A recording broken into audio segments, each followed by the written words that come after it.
ทักทายอยู่เพื่อนตอนเช้าตื่นนอนมากกะมีแต่หน้าลมพี่น้องเอ้ยว่าสิออกไปป่าไปหาอยู่หากินหาปูหาปลากันเนาะที่บ้านเฮากะสิมีหยังพี่น้องมีแต่ไปหาปลาเนี่ยแหละพอได้อยู่ได้กินอยู่นะมันหักลมพี่น้องเลยบ่ได้ออกไปคือเก่ามื้อนี้มื้อวานนี่ก็ว่าสิออกไปว่าลมหนาวตื่นนอนมาก็มีแต่ลมเนาะอันนี้ก็สิไปเฮือนดีเนาะ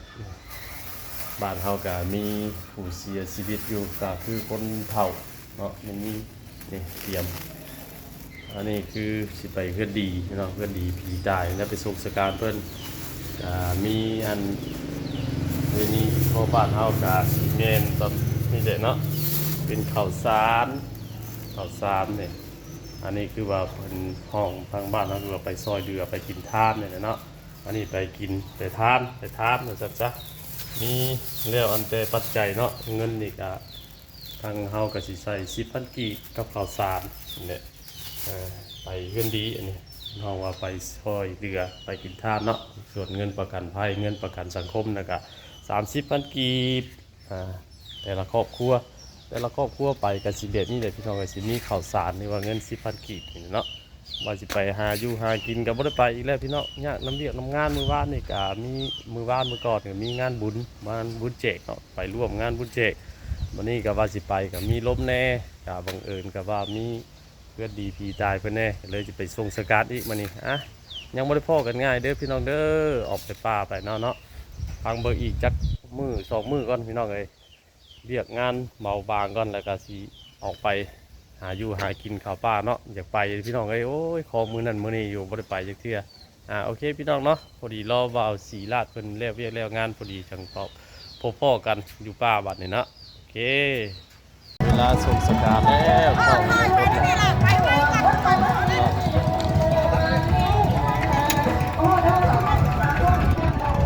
ได้เวลาเอาบ้านส่งสการ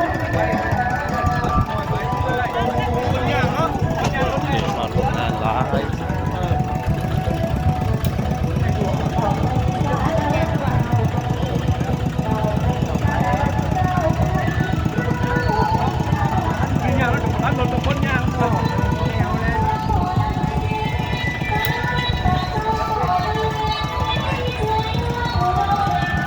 ทันสมัยใหม่แล้วเปิดเพลงเยอะป้าเครื่องวางเพิ่นอาหวดก็คืออามูบวชก็หวดของบาง ออกบางเพิ่นนี่แหละว่าเนาะที่จะปนกันเด้เครื่องลาวกับกองบางมาปนกันเด้บาดพี่จะว่าเอาไปบ่บางเป็นบ่จากนั้นที่เจ้าแยกมาข่อยก็เอามานี่เด้อกับอันเทต้นนี่เด้อเอาใส่เครื่องลาวพร้อมเลย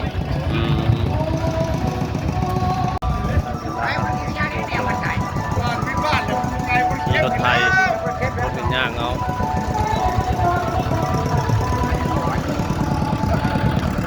เด็ดเอาไว้บายปล่อยไปเด้อคนหมดทันมันย่างแล้วมันไก่อยู่คนสิลัดไปพุ่นเนาะคนกับมาน้ำรถเลยหมดทันแล้วอ่ะพอลัดกันลัดกันไปดิ อันนี้ว่าขี่รถไทยอันเกศเพิ่นว่าขี่นั่งรถใดมันเลยบ่ทันกันบัดสิเลนซ่าก็เป็นไปบ่ได้อีกรถอ่ะอีกซ่าก็ไกลเติมบ่ทันโอ้ไว้มันบ่จะคงคอยแล้วเราได้ขึ้นรถแล้วอ๋อ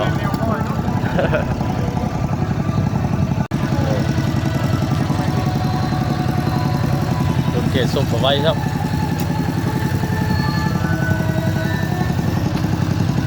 ทางสบายแล้วล่ะ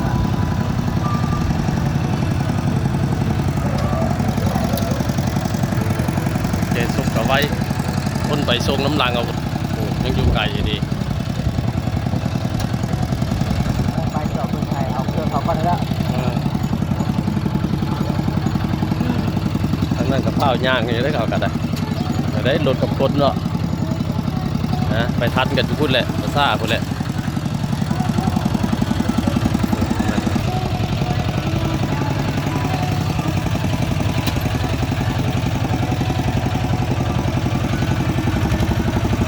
เด็กเลยเฮากะทันรถศพเพิ่นยังไงไปน้ำคลองบังนี่เอาใส่รถไถไปครับของบังเพิ่นโอ้มาเก่ามีพวกยางลัดบ้านลัดมาเลยอย่างนี้ลัดทาง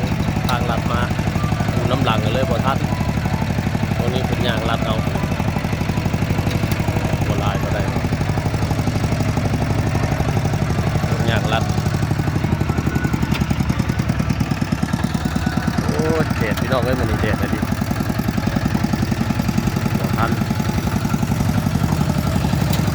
ไก่ตื่นเลยนี่ไก่แล้วไก่จะหอดนะ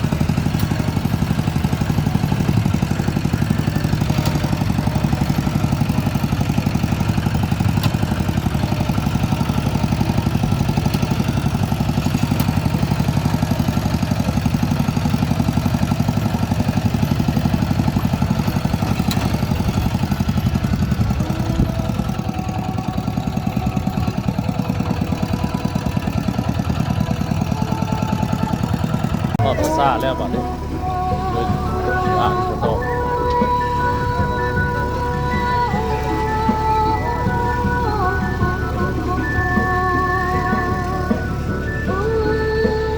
ยังนี่เงินบอกเก็บเงินมี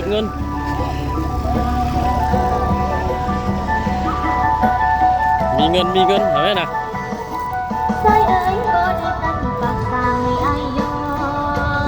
มีเงินไป500เป็นบ้านใช่ไหม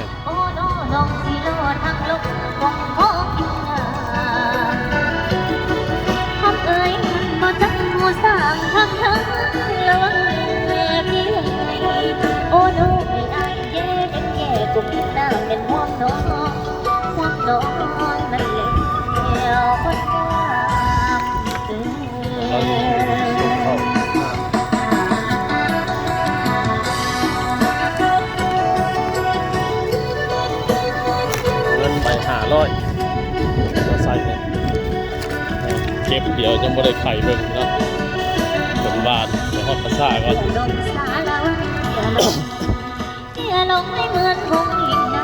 ำอย่าให้งามและให้มันต่ำจำดินเดียงามและให้มันต่ำจำดินลุกขึ้นสาละวันลุกขึ้นมาฮอดพอดีมาฮอดบอกคนไว้แล้ว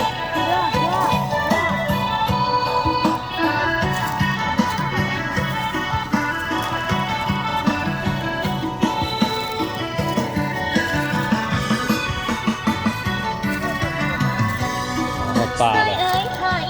ไปเก็บเดินไปเพ่มาเพียงแค่โอ้โดพายนักไปเก็บไปกินกล้วยอยู่สวรรค์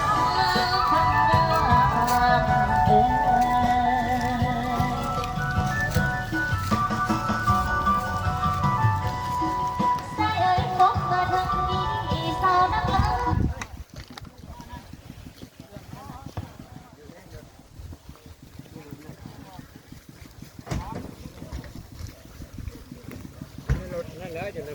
งยังนะเอามาเลยรถนี่บ่ที่เป็นเอามาเลยเนี่ยรถพุ่น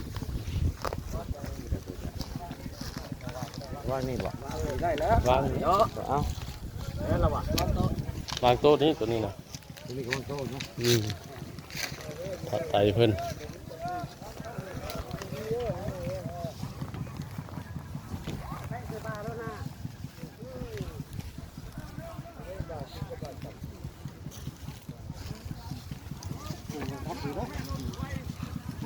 เขียวไว้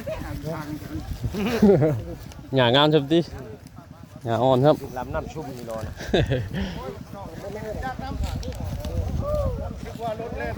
โคตรพี่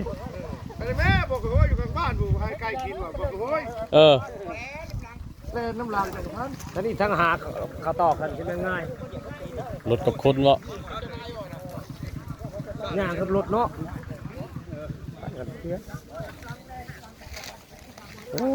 เด็ดเด็ดเด็ดเด็ด คนทางคนมีคนแล้วว่า เอ๊ะมาเลย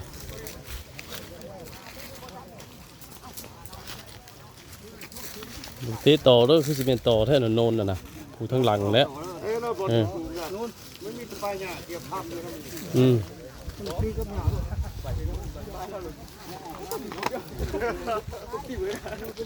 ใช่ไพ่ถือกระตุกนะแล้วเฮ้ยขึ้นเข่ามา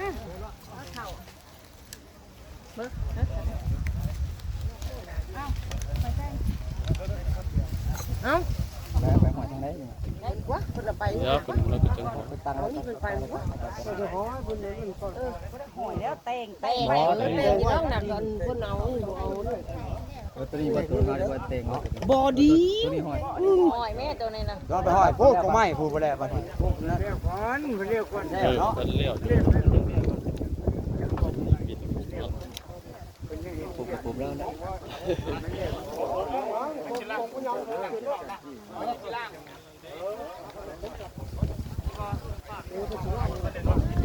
ล่าอีกบ่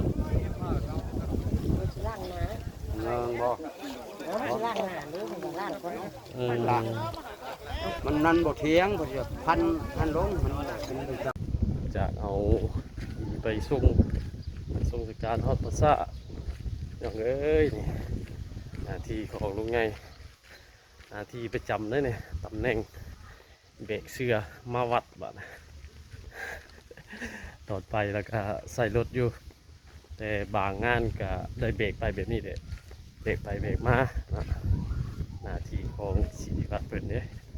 ต้องได้ไปนำเอากองบังอันนี้เป็นห้องกองบังทิศให้คนตายเนาะญาติเพิ่นนั่นแหละ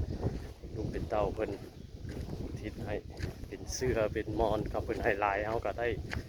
เอาลายได้เบรกได้อย่างมาสิเด็ด